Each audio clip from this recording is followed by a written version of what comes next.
how's it going? My name is James P. White.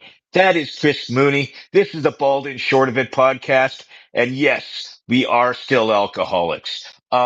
He's bald, I'm short, and I'm extremely good looking with his hair. No matter how much the black grows in, I still look sexy as Oh, hell. I don't know, buddy. First of all, you spent all that money on a nice haircut, and I said it was nice. I don't, it was nice. I stand by those comments. But you got a kind of a Sid and Nancy thing going there with the Nancy and the bleach blonde, and kind of look a little bit like a floozy, a little platinum Hey, I'm, blonde. Put hey, on the skirt and get on I, the street. I Should still, change the hey, podcast to the Sid and I'm, I'm, Nancy. I'm, I, I'm still saying that blondes do have more fun. Um, But yeah, so this is the Bald and Short of It podcast, and we got a lot of stuff we got to talk about. There's been some changes dealing with a pink shirt day that I need to talk about. We got a huge announcement dealing with that. We did some gambling last week. We got to do with that, and I guess I got to send you some fucking money. Um, and and I have some dealings to deal with that. And but let's just jump into our week. Mooney, Okay, first of all, tell what do you got on the go today?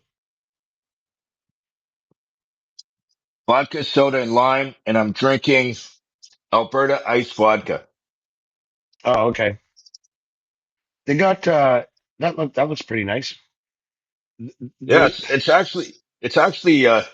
it's semi-local. It's like actually it's from Edmonton, and it's SNDL Incorporated, but it's actually cheap. It's like this bottle is like $25. there was a a controversy of some sort a few years ago about one of the superstore out the, outlets selling like a 4 liter fucking jug of vodka, like no name vodka or something, and it was really cheap. But I don't Oh, think you oh, get. Yeah, I don't know if you remember that, but um, oh, we talked like about it on our show. You could, it was in it was almost like I want to say like, like a 4 liter no, milk jug. yeah, milk. Okay, I was going to say it like a vinegar bottle kind of thing, but yeah, it was a Yeah, four yeah, liter yeah, milk jug. yeah. And like you've been on the vodka here since the beginning of the month, and I'll make an observation. You can agree or disagree with me, but vodka is vodka, right? Like, I mean, I know Yep. some people swear by Grey Goose or um, there's a few others, but and then you have the Smirnoff, like the flavored stuff. But Some are smoother than others. okay, so smoothness. But is there any like nuance? Like, not much goes into vodka. Like, when you try whiskey, like a bourbon or an Irish, um, or a Scotch, obviously, like they all have different characteristics by brand or whatever. But And vodkas, yeah, age yeah, and yeah. stuff like that. Aging, I don't think has anything to do with vodka. Like I'm not a vodka expert. I'm an alcoholic. I'm not an expert. Um, I just know how to drink. Um, but some are better than others, and I actually like this stuff better than I do Smirnoff. Grey I Goose is actually, actually Grey Goose is a very smooth vodka when you're mixing it with like in martinis and stuff like that. yeah, yeah, yeah.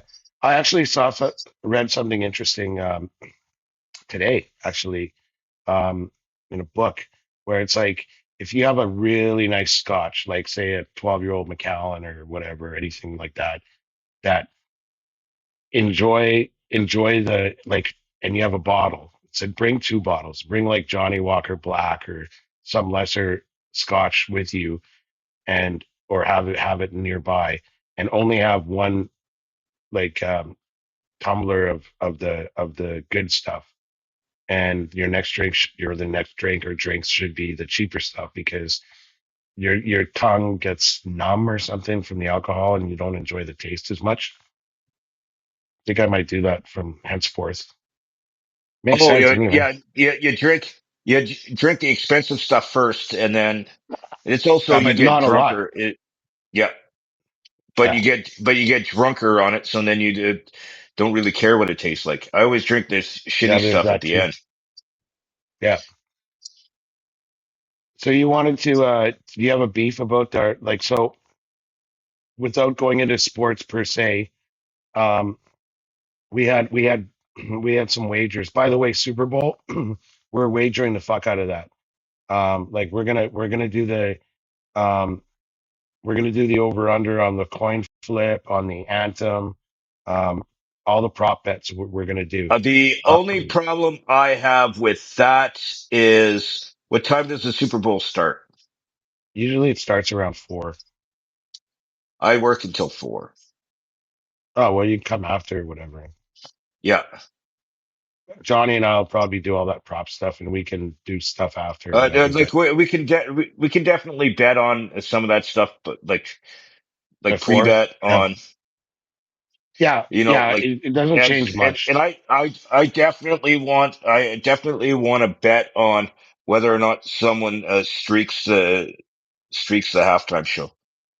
Mm, well, I won't be watching that, but so our bets that we made last week, you had the choice between the Patriots and the Broncos, um, and the over under, I had the choice of the over under, and Yeah, the over under was 41 and a half.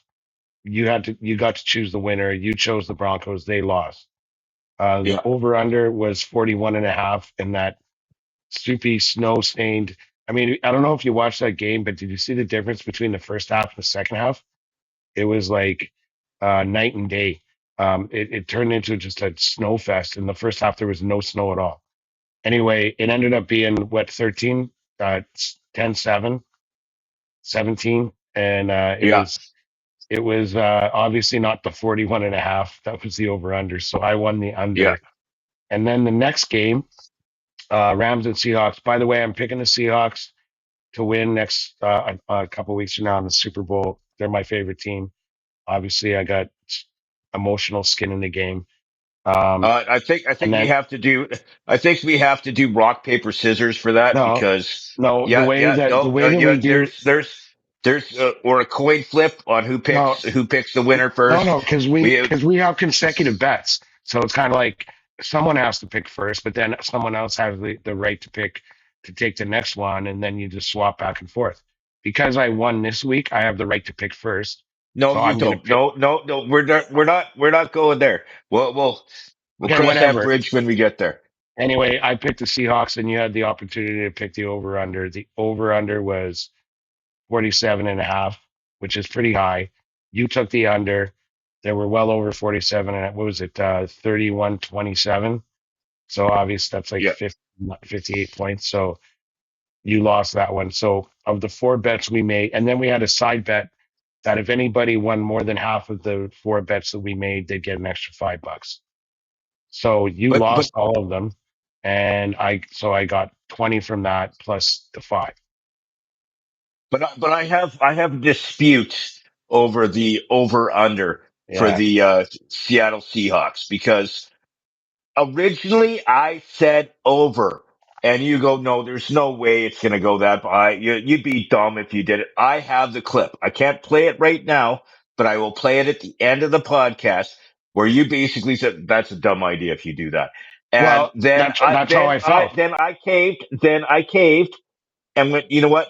Maybe I will do the under. If I would have stayed with the over, I would have won that. Okay, well, you would But have. you talked That's me out of five. it. You as the sports expert on this fine podcast, I took your advice and got fucked up the ass. Like you are the sports expert. Okay. You talk about sports in your fucking sleep. I took Okay, your advice. You did. I took your advice and I got it. I got it. Like I got one of those lightsabers rammed right up my ass where I was tasting lightsaber. And I feel like I was screwed by you. I'm, I'm, I, I am paying the money. I am because you scammed me fair and square. But I'm just saying I took the advice. I'm never taking sports advice from you again because you bone me with a red hot All poker. right. Like it Yeah. Well, you was. know what? I'm just saying. That's I, that's that's pretty sour grapes. Okay. The first thing is I want to get this out of the way right away. Is I we're buddies. I'm not gonna screw you. I don't do that. That's not how I've ever operated. I'm a straight shooter in business all the time. My word is my bond. I'm not the kind of guy that's. I wasn't sitting there going, oh, oh, it's gonna be over. I was Like, watching the video when you were going, oh, what can I do? I saw the look oh in your fuck, eyes going, play it, I'm play it, good. play it right now. Like, play it in post production. Play it right now. I'm taking the Seahawks. Are you taking the over or the under? I'll take the over. You're going to take over 47.5 points. Uh-huh. I'm going to advise you that that's probably not that smart, but it's up to you. I'm not that smart. Okay, good. Perfect. So we have the AFC Patriots. Um, Actually, I Patriots changed my Broncos. mind. I changed my mind. I'm going to go under. All right. So we have Patriots Broncos. Jimmy's taking the Broncos. I'm taking the under at 41.5. We have the NFC Championship. Mooney is going with his hometown Seahawks, and Jimmy's going under 47.5. Here's the point: is that even that day, like literally that day, before kickoff, I was like, I think the Seahawks are going to win, but I don't think I'm going to get the over. Like, Seahawks defense is awesome, and like the Rams have some weapons, but I was pretty sure they could shut down the run enough that the Rams weren't going to get the points. To get up to like 47.5 is a big number for over under. So, like, I meant what I said, and I was worried. I was worried up until like halfway through the second half, or the third, halfway through, well, like halfway through the third quarter, when they could continue to put up points. So, and by the way, over under is not a lock. Like, if I knew outcomes like that, I wouldn't be talking to you right now. I'd be spending money in Vegas off my astute fucking gaming bets.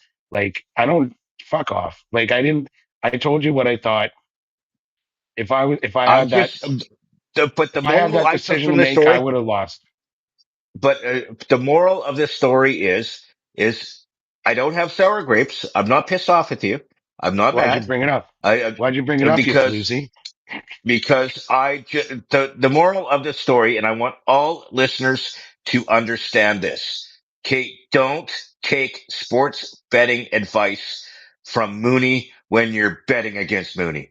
Okay, and for one, and two, your advice was bad. It was bad advice, and like whether it was maniacal or just a mistake on your part, That's just really it shitty that still you would accuse you would you're crossing that line where you're insulting my honor. I laid out the case that I was being straightforward. I probably shouldn't have to. Like, I'm not out there trying to screw somebody over $5. Like, give me a break. I said how I felt. You didn't know as okay. much as I presumably do, and at the time I felt like, and I wouldn't even call it advice. At the time, I thought I made a fair suggestion. So, Okay, fuck you. now I have a fair suggestion for the upcoming Super Bowl game. We have decided right here and now that you're taking the Seahawks to beat the Patriots. Yes, I go double or nothing that the Patriots are going to beat the Seahawks. really. Yes or no? Yeah, absolutely. I'll take that action all day. Okay. So what that means is that if Then I if owe you $50. I owe you $50 well, we didn't even if talk about the number. what's that? No, Like, I said double or nothing oh, double or nothing on this whole nut. on the whole Oh, nut. let's go, buddy.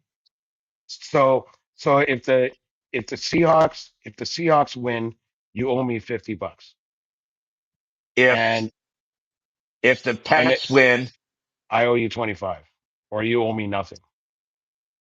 yes, then I owe you Yeah. nothing. Who doesn't take that action? And let the record show. I don't. Let the record Okay, hold show. on a sec. Let Hold the on. record Okay, show that hold I'm on. saying Hold. that right now. Who doesn't take that action? I am not discouraging you. I'm not swaying your opinion whatsoever. And by the way, any bets that we make, any prop bets, fucking coin flip, coin toss, any of that bullshit, well, while you're deliberating, I'm just gonna go like this,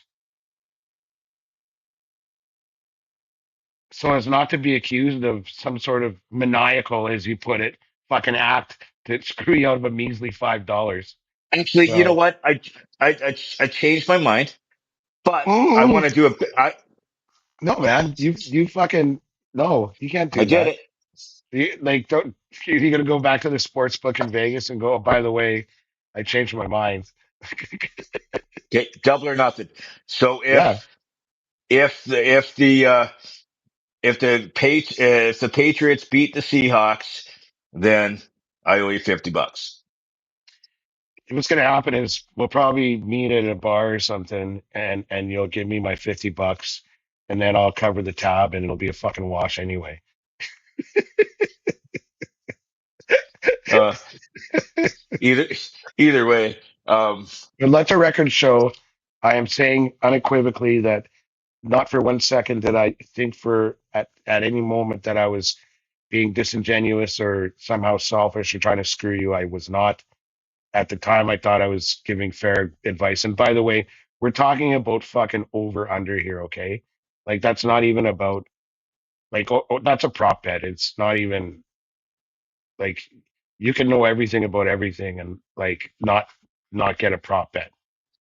So when you say Mr. Sports, Mr. Everything about sports, it's like not to mention the fact that we made that bet like 5 days out before kickoff, and I bet the over under line slid and on both games because like I couldn't even find over under until like I think I only found it on CBS.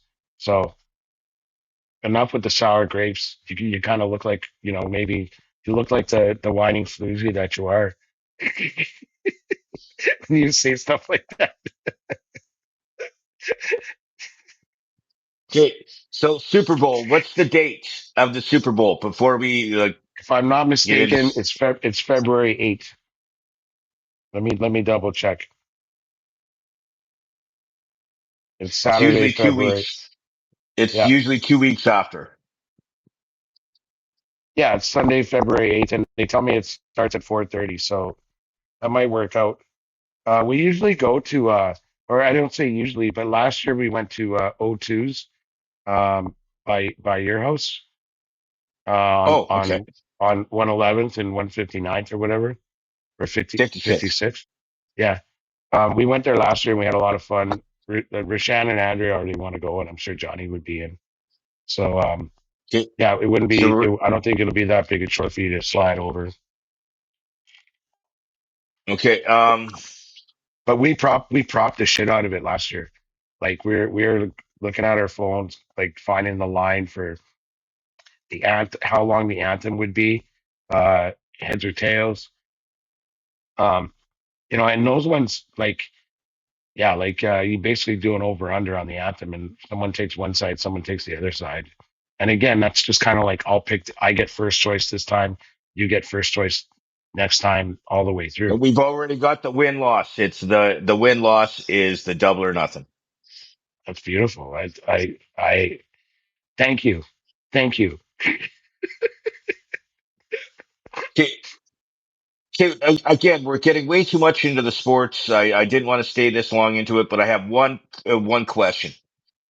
How many Super Bowls have the your team have?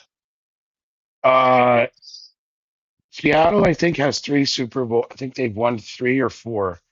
Their last one was like in 2014, I think. Um,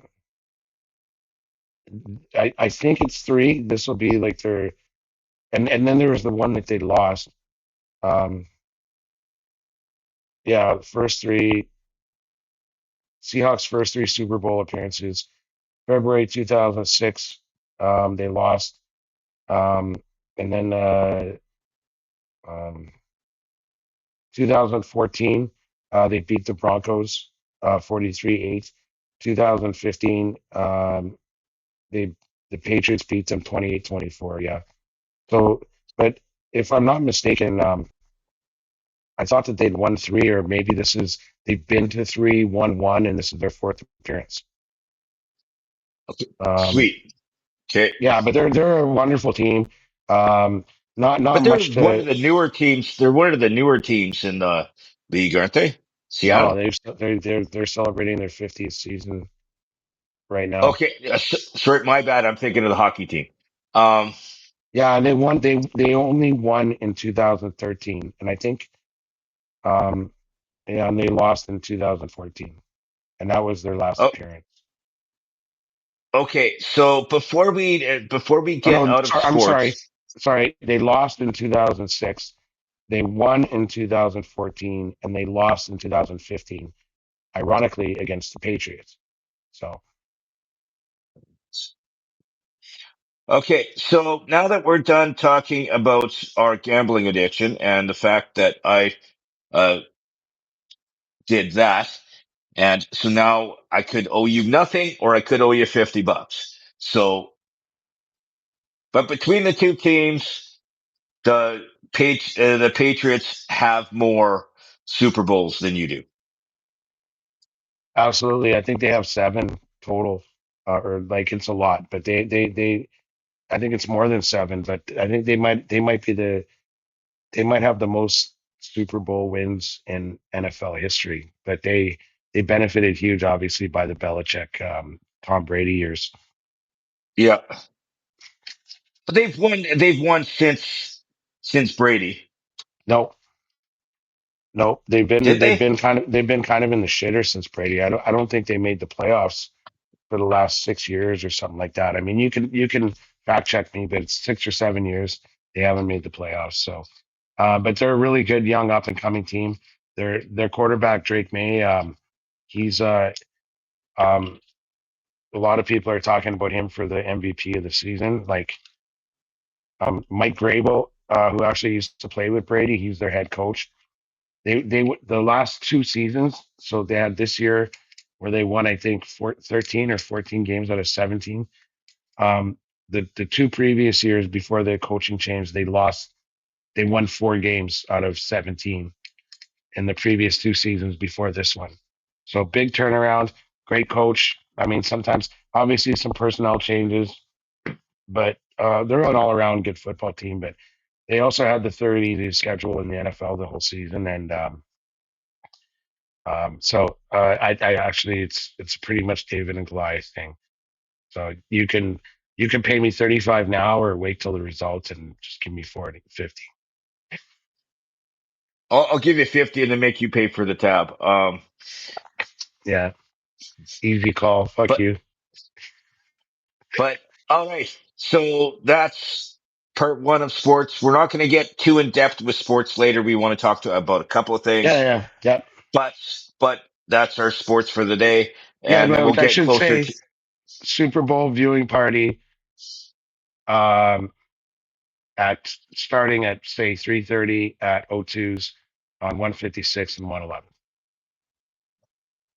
That actually makes it really easy for me because I don't I live know. far from there. I know. I actually love that idea. Um, now we didn't really. I didn't get into my week in a big way. Actually, did we talk about it? I know you did No, a little no, bit. We did, no, no. but I went to the queue with a friend. We had a friend from the podcast, his birthday, and they love to go to a cigar bar for some reason. But the thing I like about it is you can't smoke cigarettes in there, but you can cigars.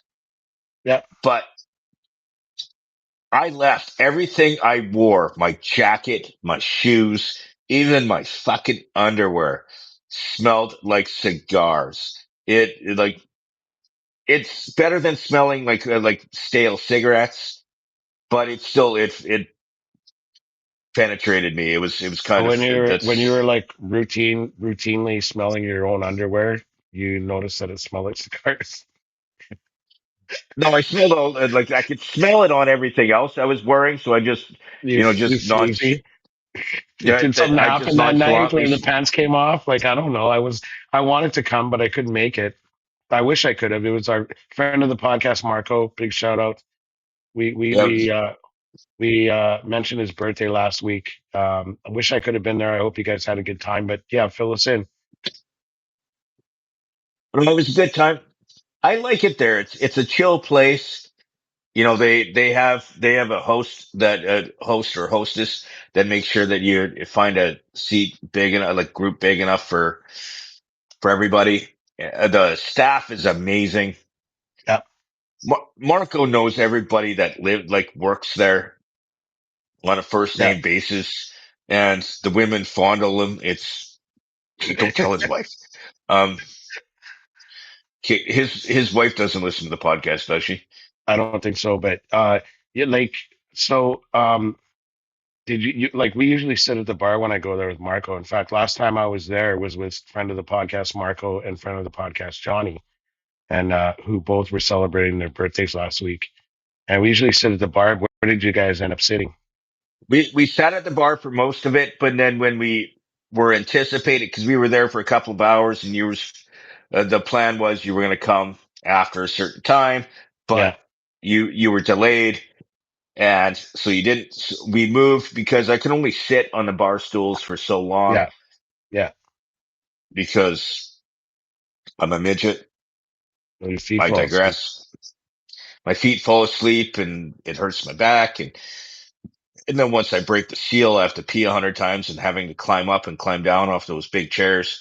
Uh, Makes sense. yeah, but it's a cool little place. They had Yeah, I love it. It's nice. It's close by this casino, and usually when I go to Q, I think to myself, well, I'll probably end up at the casino, and I bring a few bucks. And it's almost like every single time I go to Q, I don't go to the casino, even though it's like literally right uh, there. you you you walk down the part like you walk down the driveway up to the Parking casino. lot. Like you're right at the Yeah, end of it, parking lot, whatever. yeah. But a great place, and it's one of the only. I think it's the only place in Edmonton where a fella can go get a nice cigar and a nice whiskey and sit down and talk shit with guys. And yeah, the regulars there are all really nice. Um, Staff yeah, is awesome. there's a guy there. I can't remember his name. He has a Tesla, and Marco and I were there um, uh, a couple year or two ago, and I we were outside, and I went and pretended that I was keying his Tesla. So I kind of walked. I was if the Oilers are playing, so I had an Oilers jersey on, and I was like, I had my key in my hand, and I was walking by the car. Obviously, I wasn't doing it, but um, like they have like a Tesla owner like Facebook group or some shit where like obviously the camera films you when you do that like in the car and um that got posted and then a guy from my fraternity shared it with me and he goes, is that you, Mooney? And I'm like, yeah, I was totally kidding. Uh, you're We always you're joke about that. you're an evil bastard. But yeah, that's it was a fun time. Uh, what about Good, your I'm week? glad. Not much to report. Lots of sports, but yeah, I was supposed to watch UFC, which sounded awesome with a friend of the podcast, Johnny. And so Friday I went to my parents, and my parents usually do something for Robbie Burns. Like when I was a kid, I remember my dad used to get dressed up with a tuxedo with the fellas, and they got the saber and they cut the haggis. And my dad's a big Robbie Burns fan, even though we're Irish. Loves the poetry and all that. And there's a place in Edmonton called Old Country Meats that makes really good uh, Irish black pudding and breakfast sausage and stuff. Like the Old Country is an apropos name, but he also makes a really nice haggis. And I've made it at home. They're awesome. Anyway, my mom had my cousin over and her husband, who are just lovely people from nearby Salmon Arm, Blind Bay, in the shoe swaps. And then my sisters and their my brothers-in-law and nieces and nephews, and it was a lovely evening. My mom made a tenderloin, a beef tenderloin, and the haggis, and oh, it's fantastic. Nice conversations. My parents have a great bar in their basement, um, and the the spirits that they pour are pretty high end. So We had a really nice night, but then yeah, Saturday it had nothing to do. It wasn't alcohol related, but I had pretty much a bad cold, like lots of coughing and stuff. And today's actually the best day since Saturday, so it didn't last long anyway. Yeah, and so like that lovely evening on Friday derailed my visit to see you guys, and obviously to hang with Johnny. And we were going to go on Sunday to watch the games. So I couldn't do that. I'm glad I didn't though. Like just from the perspective that I feel better today. Um, but yeah, so not much to report on my week. Um, Except the hockey was pretty interesting. Uh, I actually had a like outside of the queue. I had a great meeting the other day with the Zebra Center. They're a child advocacy. They're advocates for kids. I can't So say child advocacy. that's the word. Okay, so Okay, sorry, language. what word?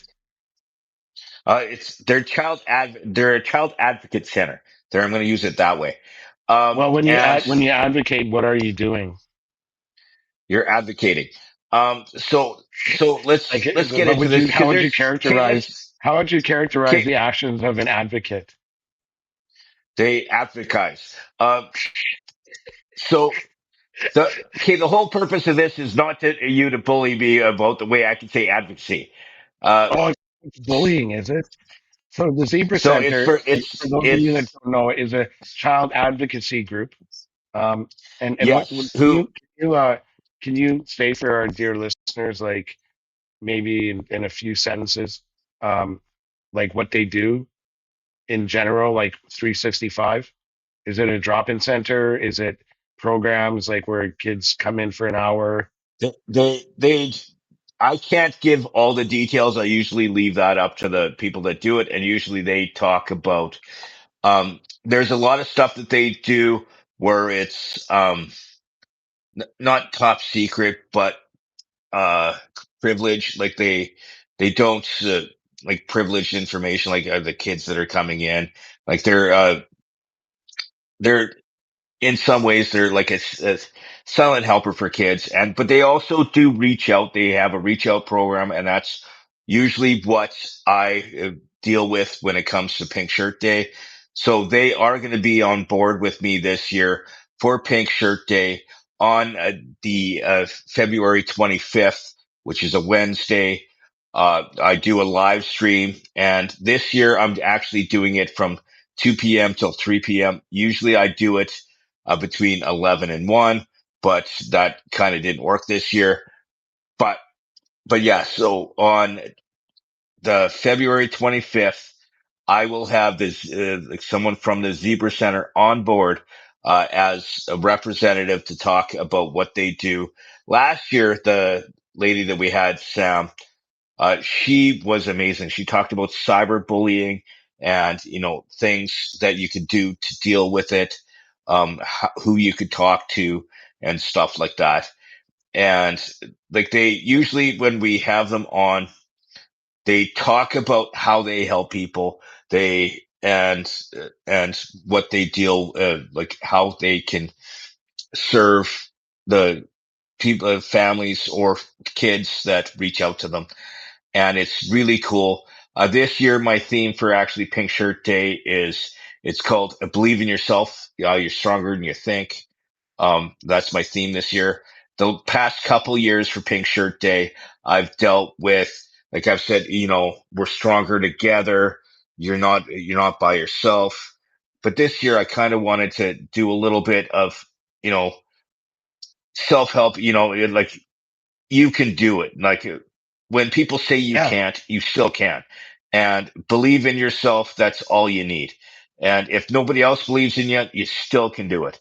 And and that's the theme this year. And I'm really excited that they are totally on board. And so again, that's going to be for Pink Shirt Day, February 25th of this year. That's only a month away. And it's going to be big. I don't have a guest speaker yet. I'm still working on a couple of ideas, and I have an MC figured out. My friend Naomi, she was my MC last year, and she did fantastic. So yeah, stay tuned for more details. But yeah, Pink Shirt Day, February 25th. That's a This Wednesday. year it's a Wednesday. It's Pink Shirt Day is always the last Wednesday of February. That's good. And So Jimmy and I'll be, yeah. So I imagine with all these things that these roles that I'll be filling one of them, and you don't yeah, need a guest, right? Like the MC or you'll something. be Eh? you'll be moral support on the side. Um, dude, Wow, the wow. thing is, I the guess I thing should stop is believing in myself. You don't believe that in that me. the thing is we rag on each other too much, and we have to stay in character. We're motivating kids. That's why I'm just kidding, by the way. this podcast is not suitable for kids because of the way we rag on each other, language we use, and for Pink Shirt Day, the live stream, there's no drinking, so you won't like it. Um, but yes, By the way, stay that tuned for more details. yeah, like we got a podcast the day before, and there's been a topic that I've been saving that kind of slots in there really well. So I'm looking forward to chatting with you about that in a month's time. Oh That's all yeah. I'm going to say about that right now. Okay. So you basically do this like a webinar, webcast or whatever, right? Yeah, it's gonna be a live stream. It's gonna be through Zoom. I use Zoom for that, and it will. Uh, in days leading up, I will send people links so that they can send me um, like fill out the information. I send them the information of exactly what time, the link to use, and all that Yeah, kind of the stuff. Zoom And I link. will be Yeah, the Zoom link. I'll be posting it on social media, all that kind of jazz. And that will be coming soon. It's a month away. I've still got a lot more to do, but my my plan as it sits right now is there is in play. I am looking for someone as a guest speaker that's not Mooney, um, because like I've had people that have been bullied. I've had people that were bullies. I've had bystanders, all that kind of stuff. If you are interested, you can reach out to me on email, which is jpwhiteent@gmail.com, or you can find me on Facebook. But yes, that is the deal, and that's coming soon in February. you're gonna have to do something about your hair too, probably between now and Uh, then. yeah, I'll brush it. I just didn't have time today. Like I'll style it. I'll look sexy as like hell, man. like a bleach blonde rooster, little floozy.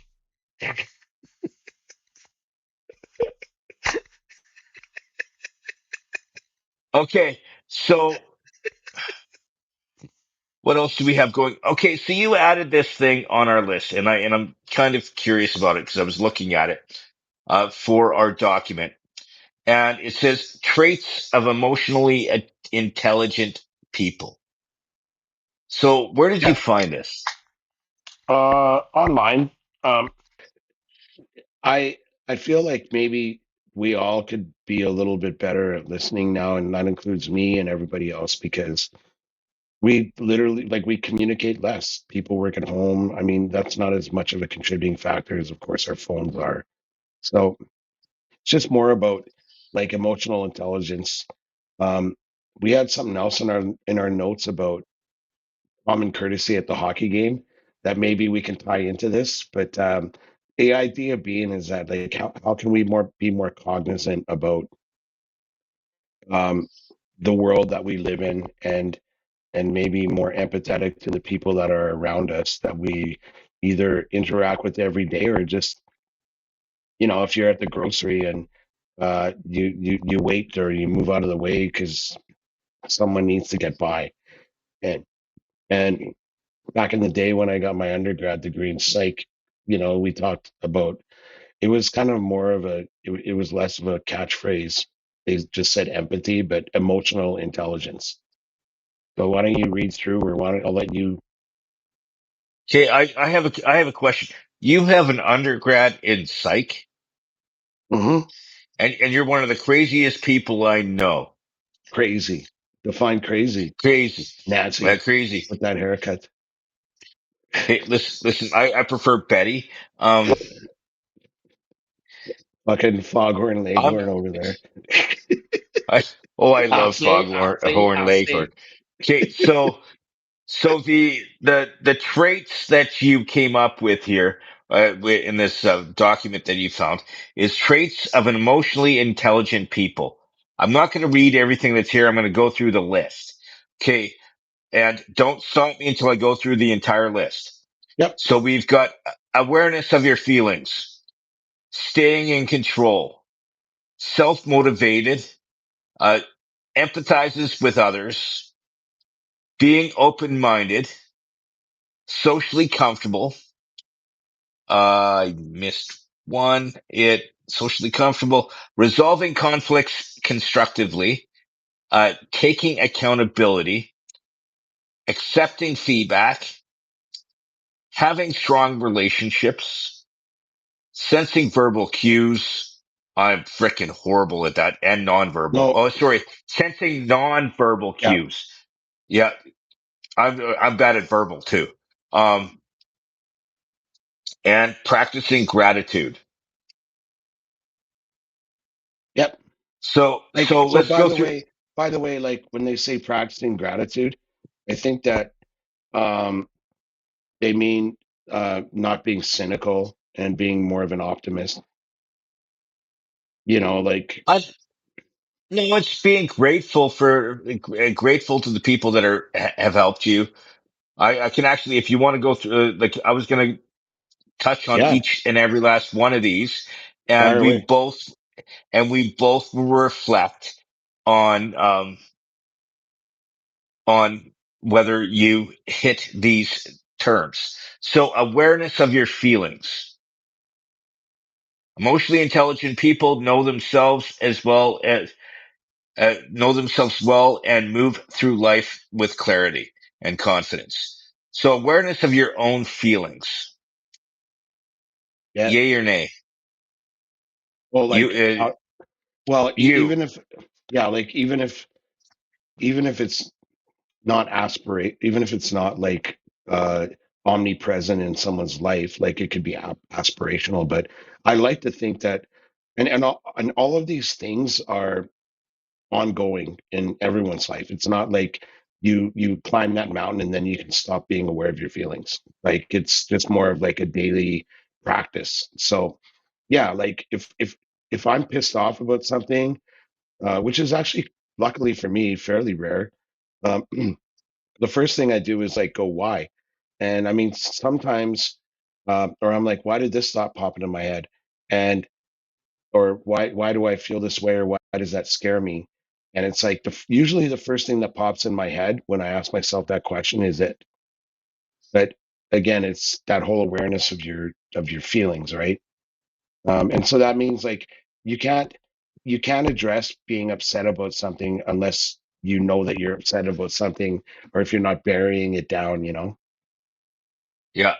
Uh, and dealing with myself, awareness of your feelings. There, I have a very good, example of this. Actually, it happened in the last podcast.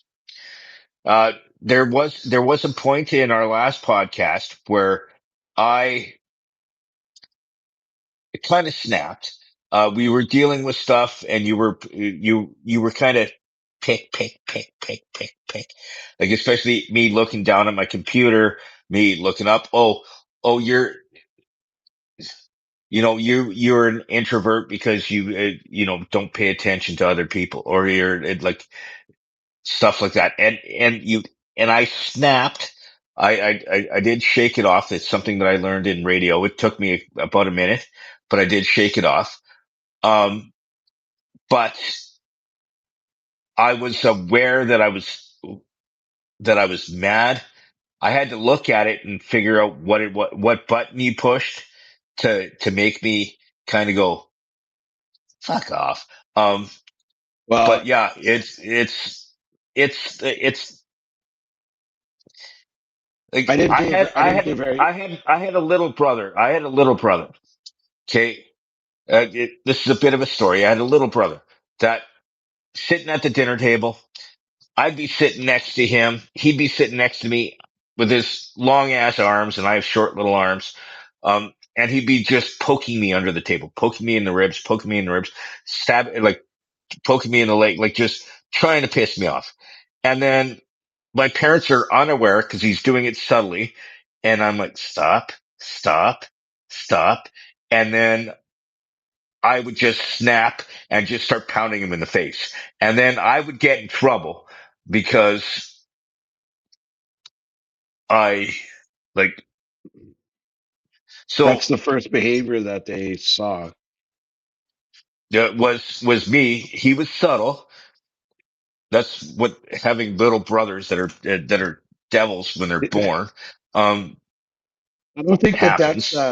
that's an example of being aware of your emotions. In fact, I think that's an early example of that you were aware of your emotions. Like, like all of these things aren't advocating for you to be a bitch. Like, you know what I mean? Like awareness of your feelings. Like, um, I'm, I'll tolerate a lot before I'll take somebody being an asshole to me or whatever. And I mean, like last week you were talking about on the show, um, I saw you being kind of like, in my opinion, a little bit passive aggressive and up and sour, and I was good with it. I was thinking to myself, it'll pass, and then I started doing it, and it kind of like having to. I'm not coming across, not trying to be a dick, but having to deal with that from you, I tolerated it, and then I'm like, you know what, fuck this guy.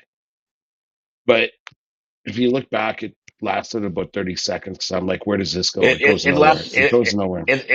it lasted 2 minutes, but in our heads, it it was in our Yeah. heads for yeah, it Yeah, but felt the like point longer is than that it you actually realize, was. like, I rarely go there, but I'm just like, fuck that guy. I mean, we can cut this. Like, and the point there is, but as soon as I engage in that behavior, I was able to rationalize that and go, like, okay, where does that get us or me?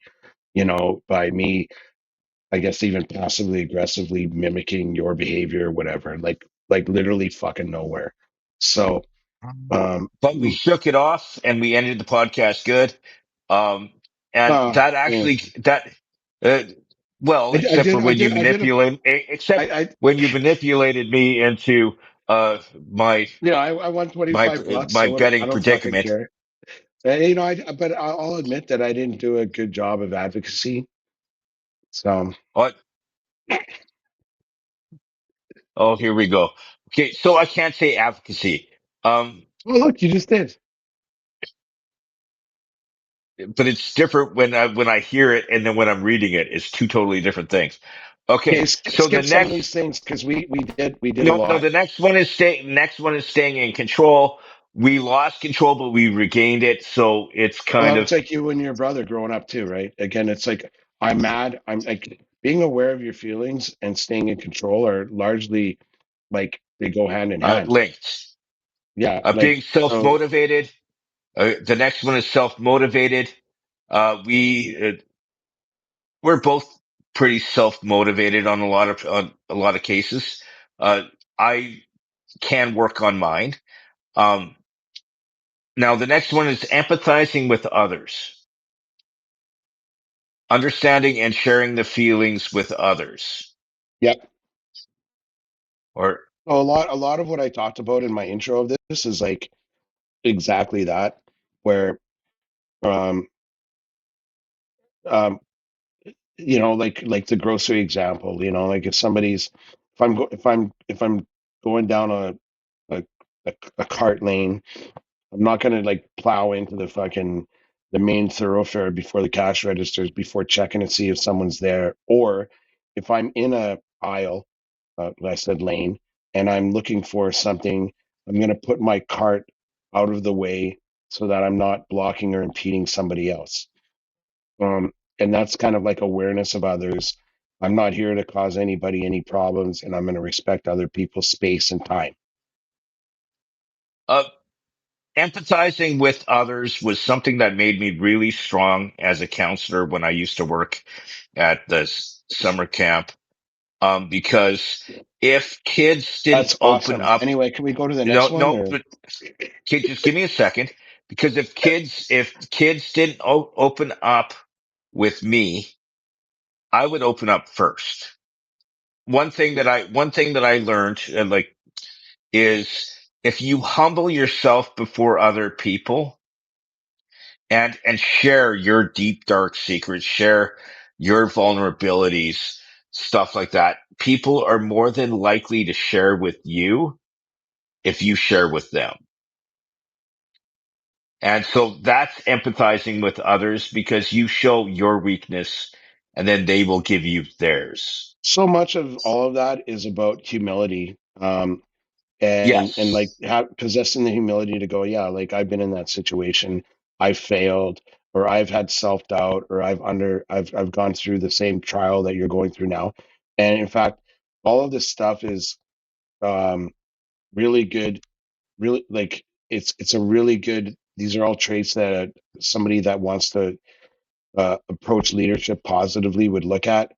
When I was doing my MBA, we had this seminar course on leadership, and like a lot of people in my cadre were like government employees, and there's like it's very top down, and there's lots of rungs to climb and a lot of people to climb over. If a lot of the people were taking that MBA because they wanted to climb over the guy in the cubicle next to them, kind of thing, and so it's because it's top down, it's not very it's like hmm, I don't know how to put this, but it's very um I don't want to say adversarial, but very command type structure, right? So Yeah. anyway, I'm in this course, and we're taking this leadership thing, and it's a seminar course, so we talk, and our facilitator, he's actually an old dean from the faculty of business. He's kind of like semi-retired. He take this course time and again. He used to give us really good books to read too, but that's beside the point. He asked the group a question: what do you think is the most valuable trait of an effective leader? And I said humility. And it's like half my class is like, oh, like what? Humility? You can't show weakness to the plebes. And I'm like, no, man, like you get way more out of people if they see that you identify with them and that they know that um like you model the behavior of one who tries to improve themselves every day, and is looking to become better every day. And it's true. That goes back to the earlier thing. When we talk about I don't know, it was later, but when we talk about uh, practicing gratitude, maybe I'm not sure, but Yeah. or That one's towards the end. That one's towards the end. self motivation. So the idea is that driven by a sense of purpose. So like I'm I am not faking my humility. I possess it every day, and that's like a something that drives me to be a better person, knowing that I can always be a better person. I'm not perfect. I can every day I learn something is a better day than the last. And like when you get in a discussion with somebody, it's not an argument. If I lose what some people call an argument, but I learned something, then I'm actually the one that gains because I listened and I possess the humility to learn something, as opposed to getting all sour because I don't fucking agree with the guy, or he won, or getting all prideful and all that shit. So humility is basically what that is. Sorry, I took too long. as you do. Um, Now, the next one is being open-minded. Emotionally intelligent people are open to new ideas and differing opinions. Thoughts? Yeah, like humility. Like, But it's more, yeah, there is a lot of humility there. It's okay. My idea might not be the best idea. yeah, like you have a team meeting, or like, I know you're working on a project and you're maybe the project leader. You have a team meeting or something, and you go like, we're doing it this way. No, you ask the people that you work with. No, and by the way, I didn't say ask the people that work for you. You never say my team, you say our team. It's not about one person. And so you say, what do you guys think? And I'm like, holy cow, I never thought of that. Thank you for bringing that up. Like, Or you can word it a little bit different. Not our team, my team, the team. yeah, I always say our, because I want everyone to be feel like No, but going it's back to that you're higher part. purpose. You're part of the team.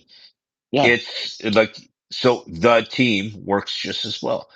But I like the I, possessive because it indicates buy-in. yeah, that makes sense. Yes, Yeah. I guess I guess it does. Like Like the it, team is bigger than me, but I'm a part of it. So it's our team. It's us against the world. Give me your ideas. Let's see how we can all become better, or how we can achieve our goal effectively. And no answers are wrong. And I definitely don't know everything. And I want to hear what you have to say. I am open to new ideas. perfect. Okay, now let's because we still got like 107 more to go. Or actually, we're halfway Let's through. let's let's Uh, do number 6 and socially, then talk about something else. socially comfortable. I'm socially comfortable in most situations. You? No, I'm not. I'm I could be better. I didn't read the description. Um, Social, uh, yeah, strong another social sign of skills. emotional is socially skilled individuals Yeah, yeah, yeah. know what to say, how to say it, and excel at networking and reading social cues. Yeah, like this goes back to what we talked about last week, where like I'm an introverted extrovert. I suck at networking. I don't like networking. I'm not authentic if I'm trying to sell you something. Um, yeah, but I'm always open for a meaningful conversation. I'm good at reading social cues. Um, I'd like to think I'm good at influencing others' emotions, but that's up to others to decide. Um, I'd like to think I'm easy to talk to. I'm good at managing disagreements, but the ability to perceive and understand his emotions allows them to navigate social situations with ease and build strong connections. I'm good at that, but the truth is um, this is the introvert part of my personality. Is I I don't like meaningless conversations, and I don't like small talk. I have zero interest in it, and if I'm in a walk into a group and there's a bunch of people there and they're all talking to each other, and like I'm more than comfortable just like walking away, unless maybe you're there and I go up and talk to you and go, hey, and you introduce me to the guy you're talking to, and then the three of us chat or whatever. But um and I'm not saying I get scared or anything like that. I don't have the You don't patience. like you don't like being uncomfortable. Well, you can't That go, I'm open to new ideas, and then say I don't like being uncomfortable. Like, I don't know. It's really hard to describe. but social comfortability is different. Like myself, I'm socially comfortable. I like, but Yeah. granted, usually I have an icebreaker. I'm a midget. Like Yeah. it usually breaks most conversations. Like at the end of the day, I know like you can walk in anywhere and like I've seen you. Like we hang out, we hung out. Like it's not. I don't think it's a turn of phrase when you go, you know, your buddies like me more than they like you. Like there's a kernel of truth in that because um, like you walk in and you know like hey it's Timmy and it's not because of the midgetry or anything like that and it's not because of the advocacy. Um,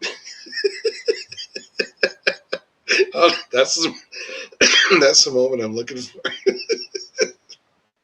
Um, No, it's like you're really so good at rolling into that social situation and I'm like I don't have the I could be letting myself off the hook. Maybe I don't have the energy to go in and infiltrate these groups and like I'm um, happy.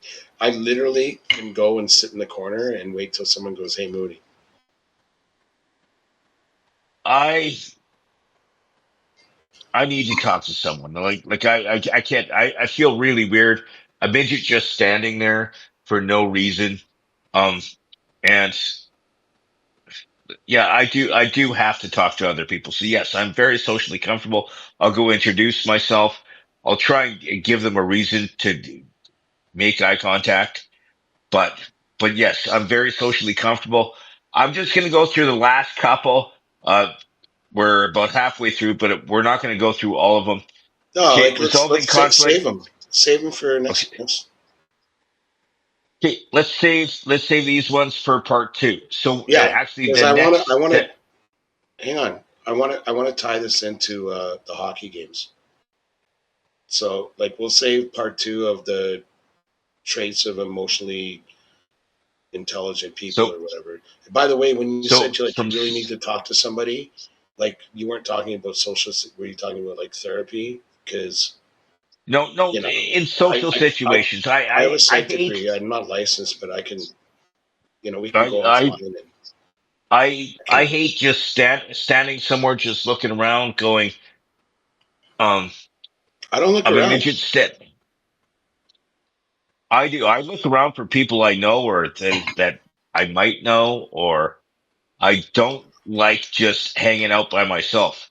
I think Yeah, like part of my reason of not going, because I don't like to go out in social situations and just hang out by myself because I hang out by myself all the time. I live alone. yeah, So I usually go out to meet and talk to people and hang out with people.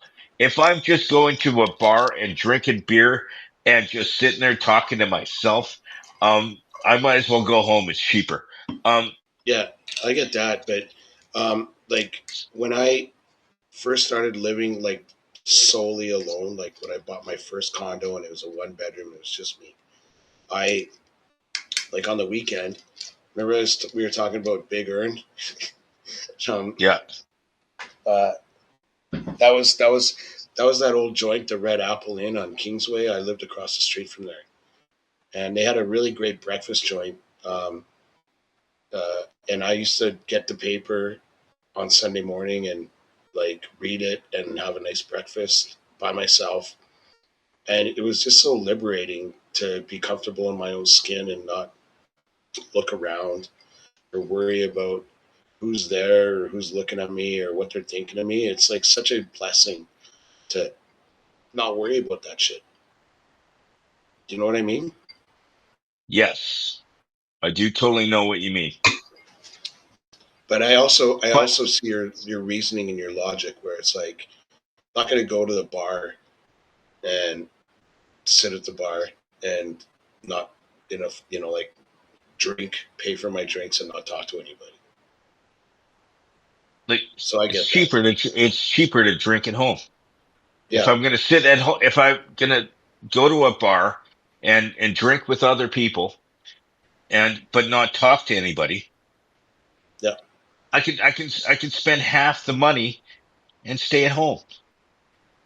And like put on like one of your nerd Star Wars nerdathons or whatever. Like Oh, that is a great. transition to what we're going to talk about Okay, next. I'm okay. Because I'm gonna blow that up right now because we were no, talking no, about. no. Hang on, no, hang on, because I already laid it out. We're talking about empathy. We're talking about humility. We're talking about social IQ, emotional IQ, or whatever. Social cues. Yes. Yeah, like no, but like at you had this on the list last week. We didn't get to it. Etiquette at the fucking game. And I'm not going to say hockey games, but mostly hockey games I go I to. was, I But was, I was I was gonna leave that towards the end because this okay, is a, I think but this is we more can, topical, so I'm going to plow through. okay, So, just do it. like, if you're at the game, do you lean forward in your seat? I have had multiple occasions, more so in the last 10 years than any time before that, where you're, you know, um, like the top of, like you're looking at the net, and it's all good, and then the guy in front of you fucking leans forward, and then the net becomes their head. Um, the sad thing is that like they don't even have the emotional intelligence. They don't even know they're doing it. And actually, that's not the sad thing because the you know you like I do not abide by that. What's so funny, Jerky? I love when, I love when fucking tall people complain and not being able to see shit. It, No, listen, it fuck off, makes, fuck off. No, like okay, if no, it was you, like you'd lean forward enough that you could see. Like that's you're not going to block the guy in front of you. Like when I was there with with when my kids were little, not only was I trying to model good behavior, but I was like, I want to see my kid watch this game. Some guys leaning forward, and I always do the shoulder tap. I fucking always do it because when I was a kid, my parents had season tickets. They went together, and I loved them for it. They enjoyed watching hockey together, and the only time they didn't go together is if they were going to watch my games, and or one of them once or twice or three times a year I got invited to go to the game with my dad or my mom. But every time I went with my dad or my mom, and I was a little guy, okay, like no taller than you, every time I leaned forward, either my mom or my dad would be like, sit back, sit back, sit back. Just to teach me that etiquette of like nobody bought that ticket to see your fucking big noggin in the fucking way of the net. So when people do that, it really bothers me. And just to conclude my point, um, like I tap people every time it happens. I fucking tap people. I have no problem with that. And I'll say, hey, by the way, can you lean back, please? Like I'm not rude. I'm not being a dick. And I've literally had people tell me to fuck off, and that's where it's like, um, you don't know you're doing it, but fuck that guy. They don't know they're doing it because they lack the empathy to realize that the world isn't just them and all the people around them that are there to, for no purpose. And then the other people are like, oh, I'm really sorry, I didn't know. And they're like on their phones, they didn't know, their parents didn't teach them, whatever the fuck. I like the latter better than the former, but that is shit that pisses me off. okay, so I have a phrase that I learned from someone who meant a lot to me. Suck it up, Buttercup. Listen, okay, so I've had it a couple of times where I go like concerts, whatever, and Yeah, people are pissed off that other people are standing up, they're in my way, they're whatever, and I'm trying to see, and my friends get more pissed off than I do. And I'm like, they're trying to see as well. Like, yes, I'm the shortest person in the place, or one of the shortest people in the place. And,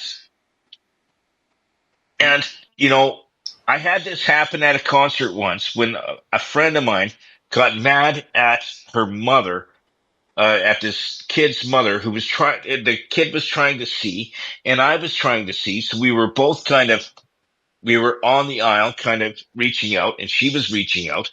And I'm like, it's like I'm used to not seeing shit. Like Yeah. I've been a midget my entire fucking life. I go to concerts. I watch people. I am there for the You watch experience. asses, If you watch cocks and balls. uh, and I actually have a total dick on this podcast right now, as is speaking of cocks and balls. But the thing is, though, is it's life. People want to see we're humanity as a whole are selfish. We are out for ourselves 90% of the time. You want to see, and so if you were leaned in like this, trying to see someone as an adult, or trying to get your kid in, so that like Yeah. granted your kid is taller than you now, um, but actually both your kids are taller than you. Um, I'm talking when they were little. But I'm just saying the thing is you can't take offense other people wanting to see like when it comes to No, something like that. like you missed the whole fucking point, Jimmy. Okay, and by the way, yeah, my kids are like adults now, and the one thing I can fucking guarantee you is that at the game or a concert or whatever the fuck it is, they are not the ones leaning forward because when they were little, I said sit back. Now the problem does not exist when everyone sits back because the seats are literally fucking designed that way. That if it But doesn't even not in matter if every you're like venue. six You're four. talking about hockey games. I'm talking about like at concerts. That's Well, you're everything. Like looking at it's a just spectacle, and honestly, like it's the same thing. But the point is that if everybody sits back, it's fine. In fact, and I'm not going to apologize for that, and even for you, Jimmy. Like when I learned that lesson was when I was like shorter than you are, and my parents are telling me sit back. And by the way, so you were two. like Um like don't beat yourself up, Jimmy. You know, like you gotta zebra you up a little bit. I got to be a better advocate and work on my advocacy. But the point is that the point is that I like if could you say don't, advocacy, just not well. the point is that like if everybody sits in their spot, that's fine. And you like if you're at a game with me, and it's like everybody's sitting back like they're supposed to, you're still going to see the game. And even if you have to like put your knees on you with your legs on you, whatever, like you're not going to be encroaching on the guy in front of you.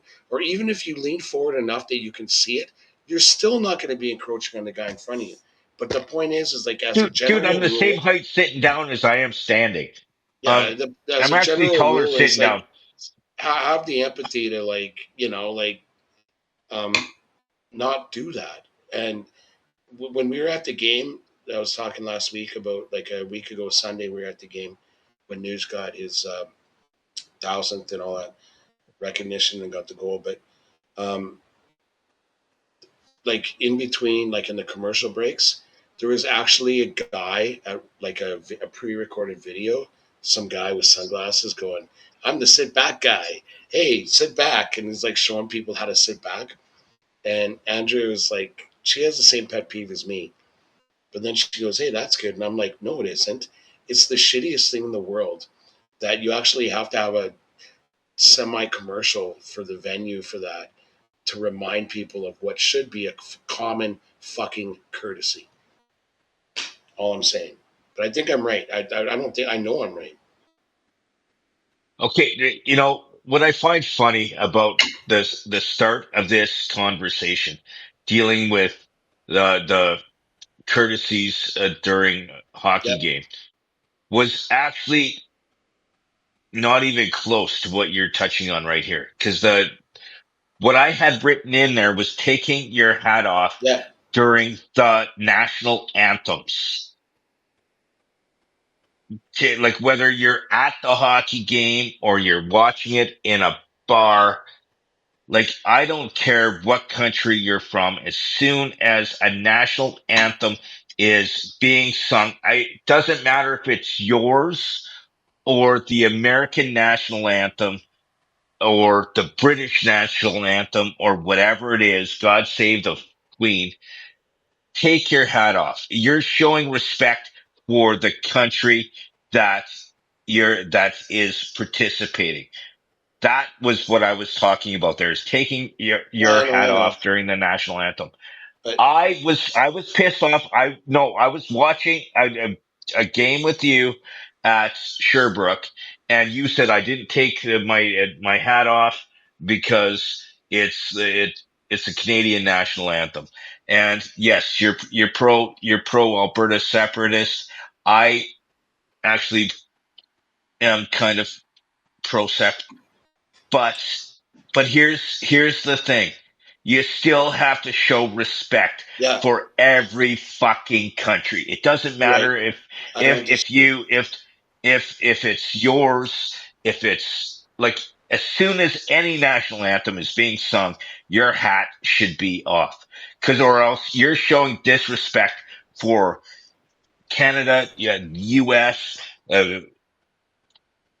Pakistan, whatever it is. Yeah. Like, the thing is you take your hat off. If You you don't ever, have if to you ever, stand. You don't have to stand. You don't have to sing. You don't have to put your hand on your heart.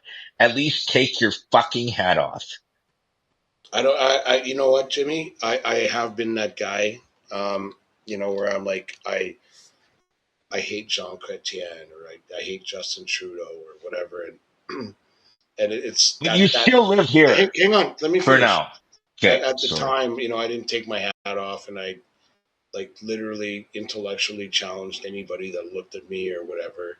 But um, that in and of itself, like frankly, is an act of selfishness. If you've ever attended like a Remembrance Day celebration, with guys who served, with guys who died, representing the flag, it's like, as much like, it's not about you or how you feel. Like, I take my hat off for like the U.S. I'm at the game. Um, it's respect. Um, I don't respect our politicians. I don't respect a lot of things, and I don't want to get negative, but at the very least, like, there are men that fought and died for that flag, and at the very least, you really should take your hat off. So you're right. And again, speaking of empathy and humility, like, what's a greater example of humility than taking off your hat, or advocacy, right? Let's repeat that together. Or advocacy. So I have one Uh, last thing to say about games, like being at the game. okay. The oh my god! Like, again, every time I think about it, it infuriates me.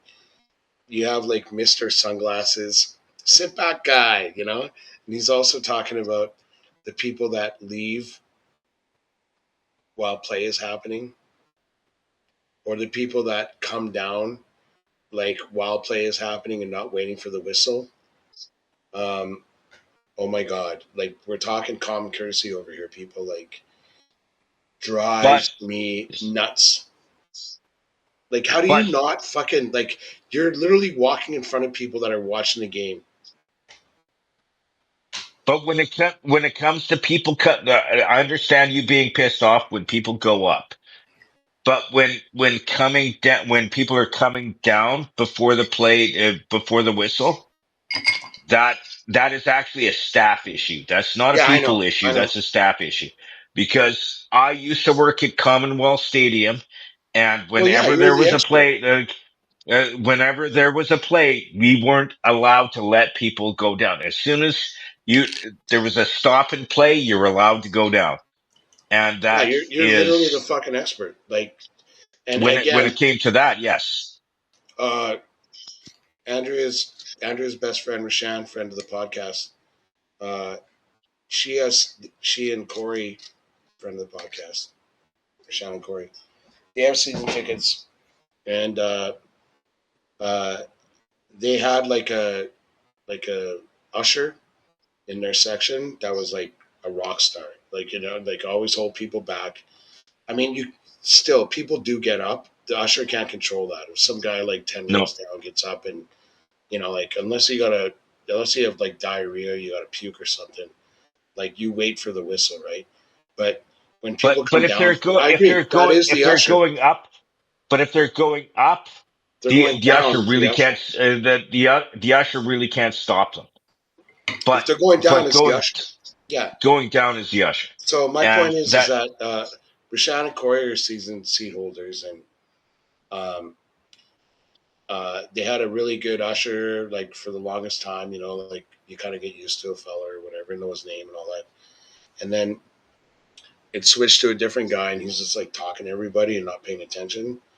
And they actually, you know, they voiced their opinion about it to uh, their season tick rep or whatever. And then literally like 2 games later, they asked if do you want to wave the flag, you know, before the game, and and all that. And I mean, I'd be like, no, I don't. I'm an introverted extrovert. No, I don't. No, they were happy to, but I'm like, I just want the guy that you moved back where he was. And literally the game after that, that guy was back there because he was a guy who got it right. It's like, whoa, whoa, whoa. Let's wait till the whistle, folks. Right? I can't believe I have to tell you, but the world is what it is. Let's wait till the whistle. Right? okay. So now that we're done doing and dealing with that, and so the stuff that we were talking about, the traits of emotionally intelligent people, will be on our next podcast, which is 32. I want to Yeah, say this is 31. yes. So the next one will be 32, and I want to get into something, and I've been like just chomping on the bit. I want to talk about one of two things. I'll let you pick. I'll let you pick. This is total. This is in our notes as nerd frickin' news. Okay, so we got Darth Maul, Shadow Lord, or Masters of the Universe, the live action that's being done. Am I talking? Which one am I talking about, baby? Can I add one, or No. I'm gonna pick advocacy? Okay, listen. Advocacy is not a Sorry, choice what? right now. I didn't hear you. Advocacy. What? Okay, it doesn't matter. Okay, so I'm gonna pick since you are being a dick. Um, I am gonna do Darth Maul Shadow Lord. I So feel that like is, there. What about the Jacksons? That was in the list. yeah, but I'm not there. No, that's music. Dude, this is the nerd section. We've been talking about sports for 90% of my No, life we right have now. not. We've been talking about common courtesy. And, but I don't care. Um, dude, No, see, like there's no empathy, there's no humility. I have no empathy. I have no caring, about your shit. So I'm going to be talking about, so What about the advocacy? apps. The actual so Darth Maul Shadow Lord is actually going to be an animated series that's coming to Disney Plus, and I Huzzah! saw the trailer. What? I said huzzah! Okay, so so actually, wow, I lack of respect. That's got to be on the list of stuff there. Keep an open mind. So actually, Darth Maul Shadow, the new trailer just came out. The series that is coming out in April is actually going to be dealing with between the Clone Wars and the Rebels series. So it's an animated series. And as if you watch Solo, the Star Wars movie, Star Wars story, Maul was in there and he's part as the Shadow Lord. Dude, I am so excited about this. Like, Darth Maul, of all villains in Star Wars, was my favorite. He destroyed Darth Vader. Like, in my mind, his skill, Wow, whatever. wow. Yes, Darth Maul, and the fact that he survived being cut in half by Obi-Wan Kenobi. Yes, I honestly, like I'm kind of speechless because Darth Maul was like the new Darth Vader for like the episode 1, was it, or 2, like when they did the My episode 1, prequels. Yeah, and I'm just Phantom like, Menace. really, like, wow. Because, and by the way, I'm not even like, was he menacing? Sure, yeah. Was he over the top? I'd argue he was, but um, the best. I mean, like, you're the biggest Star Wars nerd I know, and you're mouthing off that he's the best Star This Wars, the best villain maybe in all of cinematic history, in my opinion, is Darth Vader. is Darth Vader. But Okay, when so it where were you going comes, with this? I'm looking forward to this shit. Okay. So calm your noodle. Okay. I believe the term During is the "calm your siege, tits," but you're trying to keep it between the lines. I'm trying Empathy. to keep it. Should have thought of that before you were You, talking about being impaled anally by your lightsabers. But go on. I'm just thinking of what I could do with that sword over there. Um, but all I'm saying is this Darth Maul Shadow Lord uh, looks fantastic. It's going to be an animated series. It's coming out in April. It's April 9th is where the first two episodes come out. I'm excited. And then every week after that, um, there will be on Disney Plus. But since you were a total dick for this one, I'm actually hitting both. I'm hitting both Masters of the Universe, the live action. Okay. Did you watch He-Man when you were a kid? He-Man and the Actually, Masters of the I Universe? saw that. I saw that in our notes like earlier today, and I thought about it. And to be honest with you, um, I actually like the He-Man, and like, honestly, Jimmy, like, usually with franchises like this, like Dora, or like the shit that my kids watched, for example, when they were growing up, like Dora and whatnot. Bayrax kids have no idea about. They're like Paw Patrol. It's very cyclical, right? Like, I watched Super Friends, I watched Scooby Doo without Scrappy, and then now Masters of the Universe, like He-Man, with the toys and the tie-ins and the cartoons, came out literally a year after I stopped watching that. But you're like a year and a half younger than me, so Uh, like three. year and a half, like Aren't you turning 54? like at some point in 2026. Yeah, Aren't you bullshit. turning Uh, 52 at some point in 2026? oh, towards the end, you're closer to the Okay, beginning. no, this is definitely a good example of like, um, generational or capture or whatever. But I am certainly aware of He-Man. They came out on the cartoons and the Roadrunners that I watched and all that. So I am aware of He-Man and the guy with the hair and the shield, and the pseudo Titanic Greek warrior bullshit. But yeah, so I get it. Go on. But in, I believe it was the late 90s, early 90s, um, Dolph Lundgren did, Yeah, I was gonna say, he, didn't they do that already? yeah, but this one looks better than that. It's like we have new consumers to exploit. Because no, because the thing is though, is the one that they did, and it was in '87. They didn't do the him transforming into He-Man. He was just He-Man all the way through the movie. This is him realizing he is He-Man.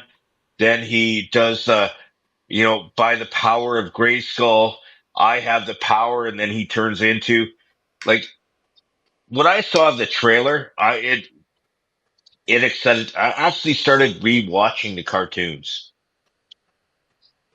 So it moved. It moved me, like emotionally. It moved me. It moved me physically, mentally. It moved my empathy. It moved like By all. Johnson. It moved all the pillars. Like it moved my awareness of my feelings. It moved my ability to stay in control.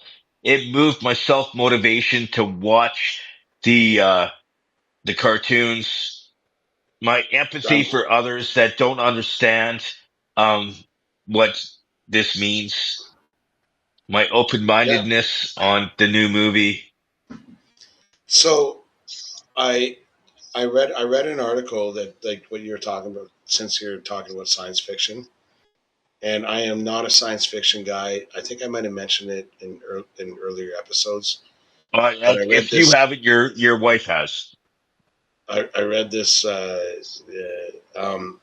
Project Hail Mary, written by Andy Weir. He did The Martian, I think, and it's like every book this guy writes, he's like 3 books in. And I think they've all been made into movies, but I'm really excited about Project Hail Mary. It stars Ryan Gosling, and it's it's science fiction, but it's accessible. Like you could actually see it being a thing. Like reading the book. I mean, if you're an astrologist or somebody that really understood like thermodynamics, you might be like, that's bullshit. But luckily, I was able to suspend enough disbelief to like really dig in. And I bought that book for Graf for Christmas. And the movie, I know that it was at Amazon or Netflix, but it hits the theaters at the end of March, I think. And let me see. Yeah, Project Hail Mary. Anyway, it's called Project Hail Mary, and if you're really excited about science fiction, which I'm not, but you're excited about good art, yeah, March 20th, 2026. I love that story so much that I will probably go March 20th, 2026. And hopefully I'll get Graf to read the book before then. But maybe we'll all go. But Project Hail Mary starring Ryan Gosling. It's going to be almost 3 hours. Speaking of almost 3 hours, this podcast with like is almost two, Hang and on. Like, like no, it's plus not. or minus glitches, plus or minus glitches because you fuck things up. But Yeah. it happens. But before we end said podcast, we have a lot of stuff on this, and uh, you and we have a good friend of the podcast. His name is Bayrak, Yep. and he is a huge fan of the next band we're about to talk about. They're a Canadian band, and Rush, and they are coming on a tour. They announced that they're doing a North Yeah. American tour, and they are coming to Edmonton doing 2 shows. I've never seen them live. Um, Being in radio, I just want to, before we get into um, talking about this, being in radio, we played a lot of Rush. I was on rock radio, and you have to play a lot of Canadian content. And the problem with radio is the fact that they only play the hits. And Yeah. so they play like a Rush. They have so many great songs, but Yeah. most radio stations play 4 or 5 at the most. And that's what kills like Canadian like music for people Yeah. is every time you listen to the radio, you hear the same 4 or 5 songs. And with Canadian content, you have to play 35 to 40, like 40% Canadian, and you only play so many artists per genre. Yeah. So they're bombarded. I want to see this show. It's December 10th of this year. They're at Rogers Place, and they're also on the 12th. Yeah. Please say Bayrock is going. Mike bought tickets. He bought VIP tickets. Like he bought one VIP ticket. I think he bought two tickets for the first show, and then like a week later, they added a second show when they saw how much reaction there was, and Yeah. uh, and then he was like, I think I'm gonna sell my two tickets, like resale, and then buy a VIP ticket. And I've loved Rush since I was like a kid, and you're right. Like their genius is not just the songs you hear on the radio. It's not just like Tom Sawyer and like like Closer to the Heart and all that stuff. Like it's their records are really good, and like Geddy Lee, like as a bassist, Alex Lifeson as a guitarist, they're both virtuosos. And it's just like crazy. And they grew up loving Led Zeppelin, which is really a three-piece band, with the instruments. Just like Geddy has such a great voice. And then you bring Neil Peart in, and he's like, I'm just a drummer. Although, like, literally the greatest drummer ever. Like, one of the, we were talking earlier about humility. Neil Peart, like most drummers go like Neil Peart's my favorite drummer. And then he fucking stops drumming, takes like a year off, and like learns from a guy in New York how to like fucking jazz drum and hit like I play drums and hit like this, like as opposed to like, and he's Yeah. like he's like everyone keeps saying how good I was. I didn't know how much I didn't know. And like just a guy that's like a perpetual life learner. And then so he's like, I'm surrounded by these like um, virtuosos. How do I contribute? He starts writing the lyrics. And if you listen to like Tom Sawyer, like New World Man, like there are so many like subdivisions. And like if you just like read the lyrics and pretend that the music doesn't exist, it's genius. And then you have this guy who's like a powerhouse genius drummer. Anyway, I digress. I digressed like 5 minutes ago.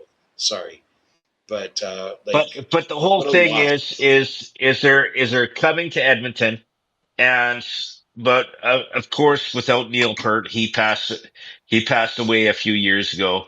Yeah, Um, and Annika actually on Niels, that, Annika Niels or Niels, she's going to be the drummer, and she's not just a drummer. She's like a composer, an educator, and like she's insane. It's a really good choice, and honestly, like um, I think like so empowering. Like she's gonna take that throne. I'm a drummer. What we call the seat behind. When she takes that throne, like she's not going to be intimidated because she feels really like uh, like she's accomplished so much already, and I have no worries about her filling Neil's boots. And what an example for women, and young girls. So it's going to be a really great show. okay, and for those of you that are new to this podcast, just so you know, if you didn't learn this in the last 4 minutes, Chris, our friend and my podcast partner, Chris Mooney, is also a drummer. In case you cared, um, but like if you didn't know that now, you do now. So thank you, Chris Mooney, for your bringing that to life on this podcast. So I don't think I ever mentioned that before. Did I mention that before? Uh, Like find footage. yeah, you mention it every time we drink. I don't know if it's on podcast I or don't off the think I ever podcast, mentioned it on this like public forum, but like but that's a little bit unfair. But whatever, Jimmy. Like but you do you you with know your what? lightsabers and insertions and whatever you do. But Like yes, whatever you captain the advocacy of. so now that you're done advocating drumming, and so for those who want to listen to the podcast, the so Rush is coming to. I love the structure of their tour. because I used to tour with the basketball team, and we used to have like a weird, like where you go from east to west and north and south and like all over the place. So they start in Los Angeles, and then they go through Texas, Illinois, New York. Then they go into Ontario, and but they are coming to Edmonton towards the end of the tour. So December 10th and 12th, they're in Edmonton at Rogers Place, and Vancouver, also actually at Rogers Arena. Um, so yes, if you are interested in seeing the Rush, they are coming, my friend, and it's quite exciting for those who haven't seen them and those who So are just all about drumming. Um, I should mention, like, friend of the podcast, Mike Barak. Like, I think it was the last time I saw Rush. Rush. It was like the Snakes and Arrows tour, which I think is their last record. Um, uh, Mike and I and my neighbor, who happened to be his boss, we all, like, and his buddy, we got in a limo and we saw the show from row two. And I mean, those guys, like, they have a sense of humor. They're like, for all the Canadian values and blah blah blah blah blah. Like, these guys are like humorous. They joke around and like they love each other. And it was just a gift to go. And Mike's seen them. I think Mike went to Red Deer to see them. And obviously he's locked in to see him in December. But if you really want to like get into like Canadiana, I think Rush belongs in that pantheon. But oh, we'll like go, Jimmy. We'll go. We'll go. like 100%. Rush is a band that is 100% Canadian, and and but you look at the tour, and they're going all across the U.S. Like they're known. They're not just a Canadian band. They're known No, yeah, throughout the U.S., throughout like everywhere. they literally broke in Cleveland. They had a song on their first record called "Working Man," and there was a DJ in Cleveland that like and I think that's maybe their second album, but there's a DJ in Cleveland that got his hands on it and we started playing it. And, you know, these guys in Cleveland, they're all working men, and it's just like everybody kept calling in, and then the record company sees that there's momentum, and they literally got their foothold. I'm not even talking about Canada, in Cleveland, and like, God love them. They're the finest ambassadors of Canada that I can think of. Well, besides John Candy, maybe. Or myself. Um, but it's not always about me. Sometimes it's about Mooney. Except Um, now. but yes. So you know what? I think we should end on a high note, and that's a great note to end on. Is dealing with Rush. We have a lot of content that we didn't get to for our next episode, which will be our 33rd Second. second. Yep. I'll be episode 32 coming up at a theater near you or on this fine platform. I am James P. White. That is Chris Mooney. This is the Bald and Short of It podcast.